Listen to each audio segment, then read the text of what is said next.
Bonjour, je vous retrouve aujourd'hui pour vous parler des différents nettoyants qui existent chez Stampin' Up pour nettoyer les tampons. Alors, on va avoir la chamoisine, qui se présente comme ceci. Elle est page 182 du gros catalogue au prix de 9,75 €. Donc en fait, quand on l'humidifie, elle est toute souple. Et quand elle sèche, elle devient toute dure, c'est normal. Il suffit juste de la repasser sous l'eau au robinet. Et elle va redevenir toute souple. Donc la mienne est très tachée, elle a du vécu. Quand on la reçoit, elle est violette claire, voilà, sans tache d'encre. Par contre, ce qui est bien, c'est que quand on la touche, ça ne tache pas les doigts. L'encre est imprégnée dedans. Au bout d'un moment, quand elle est vraiment trop sale, je vous conseille de la passer en machine à laver. Moi, je la passe à 40 sans problème. Et je la mets aussi au sèche-linge. Ça permet, quand on la réhumidifie, qu'elle se mouille plus facilement. Voilà. Pour la conserver, je la mets dans une petite boîte à tampons, donc qui est en vente au catalogue également, page 182 du gros catalogue. Voilà, et comme ça, elle est rangée. Avant de fermer ma boîte, j'attends toujours qu'elle sèche afin que la chamoisine ne moisisse pas à l'intérieur de la boîte. C'est important. Donc cette chamoisine, elle est pratique par exemple lorsqu'on part en week-end, en vacances quelque part et qu'on n'a pas envie de trop se charger. Elle va permettre de bien nettoyer son tampon. Je vais vous montrer. Donc que ce soit du tampon transparent ou du tampon caoutchouc, c'est la même chose. On procède de la même façon. Donc hop, je tamponne, il reste de l'encre sur le tampon. Je vais venir essuyer avec ma chamoisine. Et voilà, il est nickel. Avec un tampon caoutchouc, c'est la même chose. Et cette chamoisine est surtout pratique à utiliser avec le Stamparatus. Donc le Stamparatus, vous savez, c'est la presse à tampon.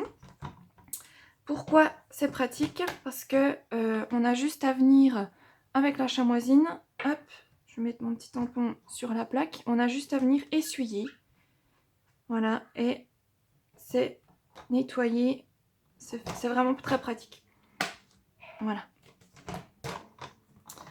Ensuite, je vais vous parler du Stampin' Scrub. Donc le Stampin' Scrub, il nettoie, on va dire, plus en profondeur vos tampons. Mais par contre, avec le Stamparatus, ce serait vraiment pas pratique. Donc avec le Stamparatus, c'est vraiment la chamoisine qu'il faut utiliser. Voilà. Donc le Stampin' Scrub, il se présente comme ceci. C'est une boîte qui se ferme. Pour l'utiliser, on va l'ouvrir. On va l'utiliser avec le Stampin' Mist. Donc le Stampin' Scrub, il se trouve page 183 du gros catalogue au prix de 22 €. Et on l'utilise avec le Stampin' Mist, qui est page 182 au prix de 6 € le flacon. Voilà. Donc vous avez un côté avec des petites gouttes. Voilà, ici vous voyez, il y a des petites gouttes. Et l'autre côté, il y a le soleil. Donc on va pchiter du produit du côté des petites gouttes. Et le côté du soleil, ça sera pour venir sécher son tampon. Donc je vais vous montrer ça tout de suite. On va utiliser la Memento. Donc avec cette technique de nettoyage, on peut utiliser la Memento ou les encres de couleur. D'accord? Ça se nettoiera de la même façon. Donc je vais venir faire mon tampon. Il y a encore de l'encre sur le tampon. Donc là, je viens faire mousser où j'ai mis mon produit. Voilà, donc là, il est nettoyé, mais il est tout humide. Et du côté où il y a le soleil, je vais venir sécher. Voilà. Donc ça se passe pareil avec les tampons caoutchouc. Je viens ancrer dans ma Memento. Je tamponne. Il y a encore de l'encre dessus, donc je viens faire mousser où j'ai mis le produit. On voit que c'est nettoyé, mais c'est humide. Et je viens sécher où le côté, il y a le soleil. Voilà. Une fois que elles sont... ce côté-là est trop gorgé d'encre, hein, on va dire. Des fois, les encres qui sont très pigmentées, comme le rouge, le rose, etc. Vous verrez que ça nettoie moins bien, parce qu'il y a trop d'encre. Il suffit juste d'enlever les petites plaques. Hein, elles sont juste clipsées en fait. Vous les enlevez, vous les passez sous le robinet d'eau, vous faites couler l'eau jusqu'à ce que l'eau ressorte claire.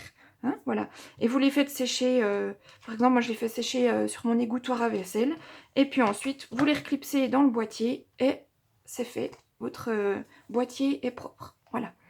Alors je vais vous parler également du nettoyant pour l'encrustazone, parce que l'encrustazone c'est une encre qui est très particulière, elle est indélébile. imperméable.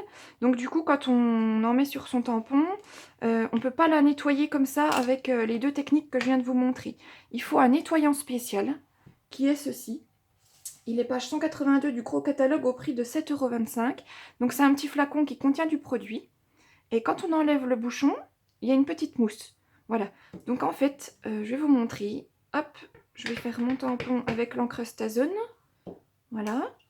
Donc là, on voit que le tampon, il a encore de l'encre dessus. Donc là, si je viendrais à nettoyer avec la chamoisine ou avec mon Stampin' Scrub, l'encre ne partirait pas. Il faut donc utiliser ce produit. Donc on va venir le retourner, puis avec la petite mousse, on va venir frotter dessus. Voilà, et là, notre tampon, il est revenu nickel. Donc, il y a quand même du produit dessus qu'il faut enlever. Donc après, soit vous utilisez un petit mouchoir pour rincer le produit, ou soit vous venez sur la chamoisine, essuyer, pour bien rincer. Voilà, et votre tampon est nickel. Voilà, alors, je vous fais un petit récap des produits que je vous ai présentés. Hop, donc le Stampin' Scrub qui s'utilise avec le Stampin' Mist. Donc Stampin' Scrub 22 €, le Stampin' Mist 6 € le flacon. La chamoisine qui est à 9,75 €, voilà. Et le nettoyant pour l'encrustazone qui est à 7,25 €. Voilà, j'espère que je vous aurai appris des petites techniques aujourd'hui. Je vous retrouve dans une prochaine vidéo.